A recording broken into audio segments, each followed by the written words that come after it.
What's going on, guys? It's your boy Coochies. I just want to start off the video saying I apologize for the lack of videos. I'm very close to SS3 and I have been grinding. I'm at 92%. I'm close to 93%. But I just wanted to bring you guys this video. It's going to be a what to expect or a lockdown defender in-depth type of video.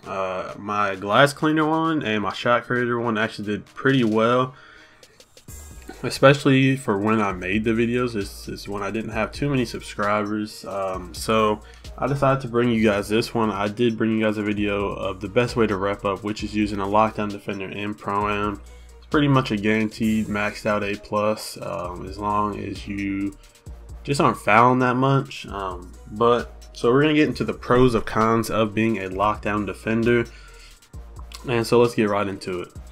So for this one, I'm going to particularly talk about my build because there's very many builds you can make for a lockdown, which changes them significantly. Like for other archetypes, height and stuff might not mean too much difference within the archetype, but lockdowns, height and weight mean it changes the archetype a lot, you know what I'm saying? So mine is 6'9", 190 pounds, maxed out wingspan. And so the pros of this archetype is he's 6'9", which obviously is pretty tall. It's 1 inch away from being the tallest small forward you can be for a lockdown. Maxed out wingspan is that's a must. You need maxed out wingspan. And so being 6'9" and 190 pounds, it gives me the advantage of, one, I can guard any position. I can play the 2 on 2s with a point forward, and I can guard the two point forward combo or the 2 playmaker combo or point forward and playmaker combo, whatever you want, with no problem, because I have the lateral quickness. Since I'm 190 pounds, my lateral quickness is a 79, which is very good. Now if you're a point guard, you'll have like a 94, but honestly I wouldn't know how to play with that fast of lateral quickness, and a lot of people wouldn't. And it's just a dumb build. So that's a pro. Being able to just, if you play 2s with a point forward, you're going to be able to guard any combo.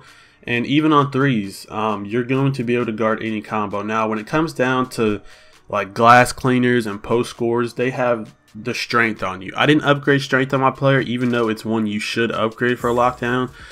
But the reason I didn't upgrade is because I am 190 pounds. And so there's not really a point of me upgrading it because I don't get it. It's not even high when it's fully maxed out. So that is a con, is when you're playing post scores and glass cleaners, you can get bodied pretty easily. And sometimes the athletic finishers too. So, sometimes I get bodied by athletic finishers, and sometimes I just destroy athletic finishers. Sometimes you get the games where you get lucky and you press X once and you get the rip. In some games you try pressing X against some of these big men and you just get bodied. It can go both ways, but that's 2K. Everything goes both ways for every archetype in the game. So another pro I believe for the lockdown defenders, he's actually very good offensively. At least I am with mine.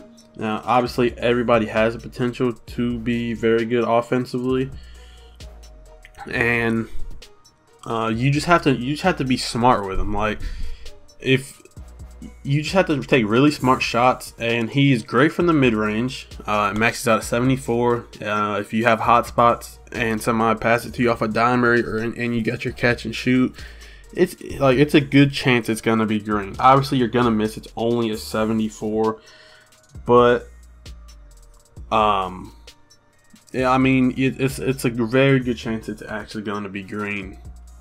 Now the cons to my player is, when I go into paint, sometimes I really go with some weak stuff. I don't know if it's because I'm 190 pounds and like if somebody else is heavier than me, then their strength is higher, then like they're gonna body me pretty good if I even try to go up in the paint. But it's alright because I don't expect to be great offensively, but he actually is pretty good in the paint as well. You just have to know how to use him. You have to take smart shots. If he's little, and I have posterizer, I can bang on people. I do have the big man contact dunks as well. One thing that is a con about my player in specific is that even though I have the contact dunks, I'm only 190 pounds, so my contact dunk rating is actually very, very low, and I never get contact dunks. But like I said, a pro to being 190 pounds, you can guard any position very easily. And one of the biggest pros, in my opinion, about the lockdown defender isn't the defense, isn't any of the badges he has. It is being able to snag. My lockdown is a snag god. In Pro-Am, I out-rebound glass cleaners all the time. You just have to be in good position. And with being 190 pounds, I can maneuver around the court very fast, very quick, and very easy. I'm not slow. I have like a 77 or 79 speed, and obviously that's 10 times faster than a glass cleaner. So if they don't box me out from the beginning, it's a good chance that I can get around them and grab the board. And so my rebounding is a 77, maxed out 77, and I have an 81 vertical. And when I go to get a board, I skyrocket through the air. It's honestly insane, and I love the fact that I can do it, because it's like being a fast lockdown defender, or it's like being a fast glass cleaner is what a lockdown defender is. I played the 5. I played the 5 last night a good amount, the 4 or the 5, and that's my preferred positions, the 4 or the 5. Even though I did make him a small forward, I actually did not expect to even use him on Pro-Am, but I love playing the 4 or 5. Even at being 6'9", I can play the 5 very easily because of my vertical and my rebounding. I might not have strength, I might not have the weight or whatever, but that is where Pickpocket Hall of Fame comes in. So we're still on the pros. Pickpocket Hall of Fame is great. It can suck at times, but every badge can suck and can hoe you at sometimes, but they can come really clutch other times. Pickpocket Hall of Fame is actually a very, very good badge. Now, depending on what you're guarding, you will be able to rip easier. Post scores are pretty easy to rip if they try to back you down for a long time. Post scores are very easy to rip. So are glass cleaners, and so are athletic finishers. They are just very easy to rip if they try to back you down or just stand in front of you for a long period of time. But if you play a good one, and they'll know how to bully you, and they'll know how to counteract the lockdown defender. I played very few that know how to, but there are some that do know how. Now, a con to this archetype, I think, is chase down artist. I think that badge is very, very broke, because 90% of the time on a chase down, it's either a foul or I miss it, or I just miss the ball in general. And I think this badge does need to be fixed or something, because I mean, I'm 6'9" with max like a 90-inch wingspan. If I miss the ball and I'm like, and I'm 2 feet behind you, it doesn't make any sense. And I get a lot of fouls as well. Sometimes it makes me not even want to attempt it. But one, because I'm wasting energy in Pro-Am that I might need later on in the game. And it's just very annoying.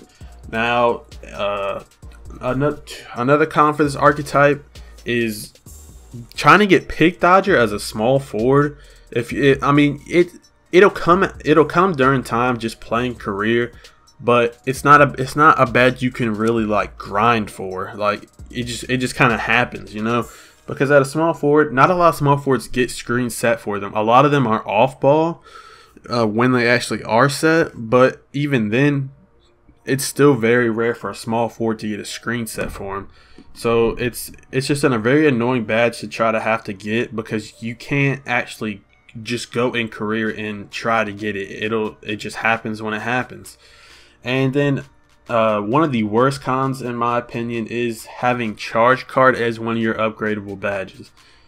I get that it's for Pro-Am, but say you're not a Pro-Am player, you're just a park player. That badge is absolutely useless. Like, you can't get charges in park if you didn't know already. I heard that charge card will help if you just try setting a charge and they'll run into you, they might lose the ball. But I mean, even then, it's still a chance they could get it back. So it really, that badge is, I think, is really useless. And I think it shouldn't be an upgradable badge. I think it should be a bronze badge for everybody. And I think Lockdown should get Rim Protector, in my opinion. Rim Protector or Bruiser. Now, I know those two badges are on the Paint Protector, but it makes sense for one of them to be on a Lockdown. If you're a Lockdown defender, obviously you're going to be playing physical, and Bruiser makes sense. If you're a Lockdown defender, you have a 94 block, and Rim Protector makes sense. So that's going to do it for this video, guys. I hope y'all enjoyed. I hope this helped you out. If you have any more questions about the Lockdown Defender, leave it down in the comments below. If I know it, I'll be sure to answer, and if I don't know it, I'll tell you that I don't know. Anyways, guys, if you did enjoy this video, please make sure to like, comment, subscribe, and I'll catch you guys in the next one.